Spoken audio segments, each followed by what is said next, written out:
जी को इस कार्यक्रम में आमंत्रित करता हूं। आपका स्वागत। तो मुझे बताइए कि बंगाल ने इस बार क्या तय किया है, कौन ज्यादा अंडर प्रेशर है, तृणमूल या बीजेपी? ब्रजेश जी, सबसे पहले मैं आपको शुक्रिया अदा करना चाहता हूं मुझे इस प्लेटफॉर्म में आज बुलाने के लिए। सबसे बड़ी बात आपने जो कहा कि बंगाल का जो भूमि है, देखिए ये क्रांतियों का भूमि है और यहीं से बड़ा क्रांति देश भर में फैल गया था एक समय। तो आज के जमाने में अगर हम लोग बंगाल में देखेंगे कि वो क्रांति का जो स्टाइल था उसी को भुलाया जा रहा है।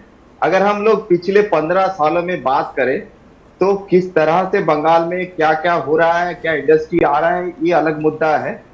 लेकिन क्या वाकई में पश्चिम बंगाल के लोग बदल चाहते हैं? क्या वो लोग बदलाव चाहते हैं? ये सबसे बड़ा सवाल है।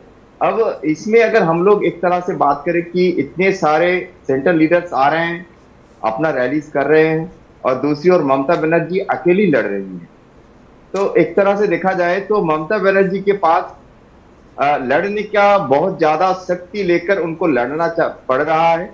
और साथ ही साथ जोगी जी से लेकर प्रधानमंत्री अमित शाह जी, सारे के सारे जितने भी सेंट्रल लीडर्स हैं, सब एकदम फोकस करके बैठे हैं कि पश्चिम बंगाल को किसी तरीके से पश्चिम बंगाल में बीजेपी को एस्टेब्लिशमेंट करना है। लेकिन लोगों का क्या कहना है? लोगों का देखिए, अभी जो एसआईआर है ये बहुत बड़ा इफेक्ट किया गया है वेस्ट बंगाल में। एसआईआर के इफेक्ट में काफी सारे लोग, जो लोग मतदान नहीं कर पा रहे हैं, उनका फैमिली क्या बोल रहे हैं, जिन लोगों का नाम लिस्ट में नहीं आया है अभी तक, वो लोग क्या बोल रहे हैं, वो उनका फैमिली क्या वोट देंगे? क्योंकि काफी सारे लोग ऐसे भी हैं जिनका नाम वोटर लिस्ट से निकाल दिया गया है। तो इसको लेकर भी चर्चाएं होगा। लेकिन फिलहाल अभी का जो पश्चिम बंगाल क्या चाहता है, आप मुझे ये बताओ कि लोग क्या चाहते हैं? जी, लोग, आज हम लोग बात कर रहे थे, जब पोलिंग प्रिपरेशन जो होता है उसमें जितने सारे नए नए जितने भी कर्मी लोग अपना ईवीएम लेके जाते हैं, तो वहां पे हम लोग जब बातचीत कर रहे थे तो ये जो फोर्स है, ये फोर्स और इसका सिक्योरिटी अरेंजमेंट को देखते हुए लोगों का कहना है कि इस बार वोट शांतिपूर्ण रहेगा। पश्चिम बंगाल में वोट शांतिपूर्ण रूप से हो, यही सबसे बड़ा बात है। अब वोटिंग किसके पक्ष में जाएगा वो अलग बात है, लेकिन शांतिपूर्ण वोट क्या अभी तक हो रहा था वेस्ट बंगाल में पिछले 35 साल, उसके बाद 15 साल, क्या शांतिपूर्ण वोट था? नहीं। हर कोई मतदान के दिन कोई ना कोई बड़ा घटना, कोई ना कोई हादसा हर जगह में हो रहा था। तो इस बार उम्मीद करते हैं कि कल का जो फर्स्ट पेज का चुनाव है उसमें शांतिपूर्ण रहेगा। और बंगाल क्या के लोग बंगाल का जो चुनाव है वो बंगाली अस्मिता बनाम बीजेपी मॉडल है, या फिर ममता बनर्जी का मॉडल जो ओवरऑल है वो बनाम मोदी है?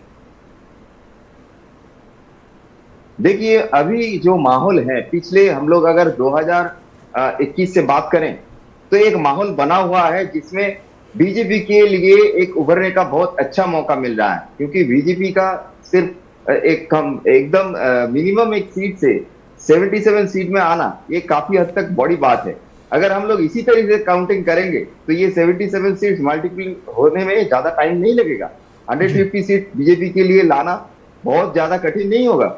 लेकिन बात है, क्या बीजेपी अपना संगठन उस तरह से बना पाया है? ये भी एक बड़ा बात इसमें आता है। अगर बीजेपी का संगठन उस हिसाब से बन चुका है, अगर बन पाता है, तो जरूर बीजेपी के लिए सीट संख्या बढ़ेगा। और टीएमसी के संगठन में अगर टीएमसी के जितने भी लीडर्स हैं वो लोग अपने तरीके से सही ढंग से अगर वो लोग अपना काम किए हैं तो उनको भी अच्छा वोट। बहुत शुक्रिया, आप कृपया हमारे साथ बने रहिएगा। मैं इस कार्यक्रम को आगे बढ़ाता हूँ। अनुराग वर्मा जी हमारे साथ